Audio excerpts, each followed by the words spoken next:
नमस्कार, आप सभी का स्वागत है 24 जुलाई और 25 जुलाई 2022 के सभी टॉप मोस्ट करंट अफेयर के साथ। तो इस कड़ी में हमारा पहला टॉपिक है वेब 3.0। अब ये वेब 3.0 है क्या? तो आप लोग यहाँ से ये याद रखना कि जो ये वेब 3.0 है वह एक प्रकार का सर्च इंजन है, ठीक है। और यह जो है वो गूगल से बेहतर परफॉर्म कर सकेगा। साथ में ये डेट याद रखना 19 जुलाई 2022 को यह लॉन्च किया गया। इसके अंतर्गत तो ये विप्रो जो कंपनी है, विप्रो का नाम यहाँ पे आप लोग याद रख सकते हैं। क्या क्या याद रखोगे? वेब 3.0 कब? 19 जुलाई, इसके द्वारा, विप्रो के द्वारा। और यह क्या है? तो सर्च इंजन है, ठीक है। और साथ में ये भी रख सकते हैं, याद रख सकते हैं आप लोग कि गूगल की तुलना में यह बेहतर साबित होगा, ठीक है। नेक्स्ट चलते हैं, हमारा नेक्स्ट टॉपिक है देश का पहला हर घर जल जिला, ठीक है। तो इसके बारे में देख लेते हैं कहां पे स्टार्ट किया गया। तो मध्य प्रदेश का बुरहानपुर जो जिला है वहां पर इसका शुभारंभ किया गया। और यह क्या है? देश का पहला जिला बन चुका है जो हर घर जल उपलब्ध कराएगा, ठीक। तो बुरहानपुर के सभी 254 गांवों में जो लोग निवासरत है वहां पे पीने का साफ जल उनको उपलब्ध कराया जा रहा है, ठीक।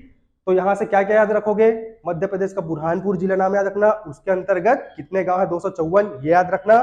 साथ ही ये याद रखना कि यह जो परियोजना है ये किसके मंत्रालय के अंतर्गत चलाई जा रही है? तो जल शक्ति मंत्रालय के अंतर्गत यह योजना जो है संचालित है, ठीक है। नेक्स्ट चलते हैं, हमारा नेक्स्ट टॉपिक है रायपुर हैदराबाद एक्सप्रेसवे।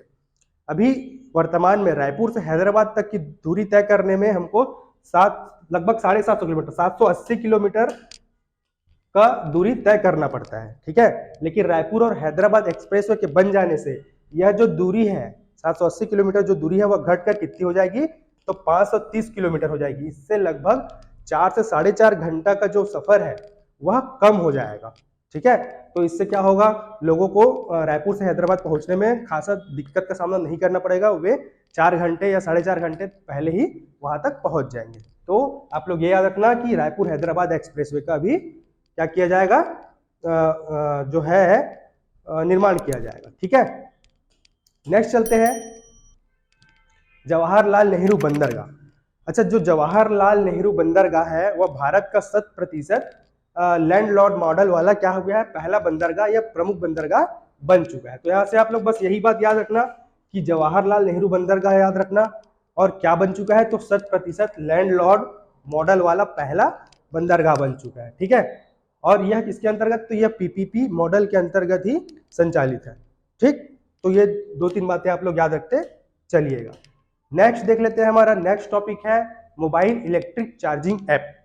अबे जो मोबाइल इलेक्ट्रिक चार्जिंग ऐप है वह किसके द्वारा लॉन्च किया गया, ठीक। और यह किससे संबंधित है ये सब देखते चलेंगे। तो सबसे पहले देख लेंगे कि यह केंद्रीय सूक्ष्म लघु और मध्यम उद्योग मंत्री नारायण राणे के द्वारा क्या किया गया? इसका लॉन्चिंग किया गया। इसको हम शॉर्ट फॉर्म में एमएसएमई भी कहते हैं, ये आप लोग याद रखिएगा। ये सब इसके अंतर्गत ही लॉन्च किया गया है। साथ में ये भी याद रखना कि मुंबई में फ्यूलिंग इंडिया 2022 का कार्यक्रम हुआ था। वहां पर मोबाइल इलेक्ट्रिक चार्जिंग के लिए रिपोज पे और फिनटेक के लिए एक प्लेटफॉर्म फाइव डिजिटल को भी लॉन्च किया गया। साथ में ये दोनों नाम भी आप लोग याद रख सकते हैं, बस और कुछ नहीं है इसमें। नेक्स्ट चलते हैं, हमारा नेक्स्ट टॉपिक है इंडिया इनोवेशन इंडेक्स।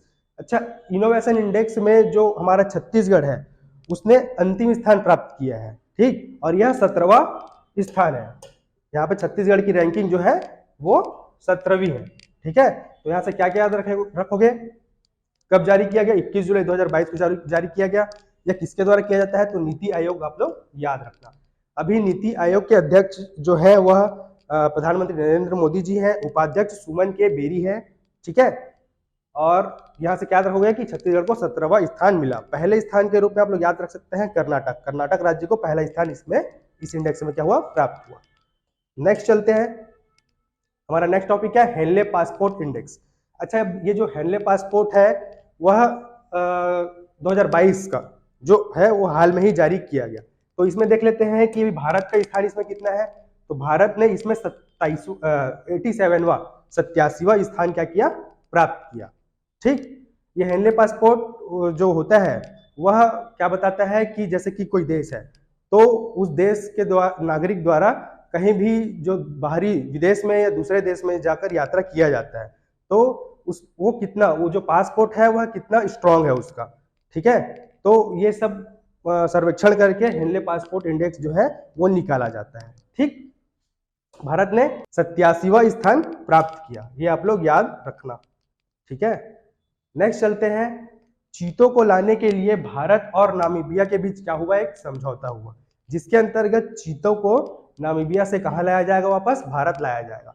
साथ ही आप लोग ये भी याद रखना कि नामीबिया के साथ तो किया गया है, साथ ही साथ एक और देश के साथ किया गया है या उसके साथ किया जा सकता है, तो दक्षिण अफ्रीका, दक्षिण अफ्रीका का भी नाम लोग आप लोग याद रख सकते हो। दक्षिण अफ्रीका से हमको 12 चीते प्राप्त हो सकते हैं और नामीबिया से कितने हो सकते हैं, तो पहले 8 हुए, पहले 8 चीते, फिर 15 अगस्त तक कुनो राष्ट्रीय उद्यान मध्य प्रदेश तक पहुंच सकते हैं। आप लोग ये याद रखते चलिएगा। ठीक, नेक्स्ट चलते हैं।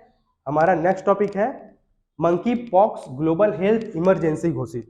WHO के द्वारा, वर्ल्ड हेल्थ ऑर्गेनाइजेशन के द्वारा मंकी पॉक्स को क्या किया गया, तो ग्लोबल हेल्थ इमरजेंसी घोषित कर दिया गया है। ठीक है, तो ये मंकी पॉक्स आप लोग नाम याद रखना, और क्या घोषित किया गया है, तो ग्लोबल हेल्थ इमरजेंसी। ठीक, याद रखना किसके द्वारा किया गया है, तो WHO के द्वारा ही इसको घोषित किया गया है, ये याद रखना आप लोग। ठीक है, नेक्स्ट चलते हैं नीरज चोपड़ा। अच्छा, नीरज चोपड़ा के बारे में तो आप लोग जानते ही होंगे। इन्होंने जो टोक्यो ओलंपिक हुआ था ग्रीष्मकालीन, उसमें सबसे अधिक दूरी तक भाला फेंका था, लगभग 87.58 मीटर। इसने नीरज चोपड़ा जो है उन्होंने 87.58 मीटर जो भाला है फेंक कर इतिहास रच दिया था, और उसमें स्वर्ण पदक इसने हासिल किया था।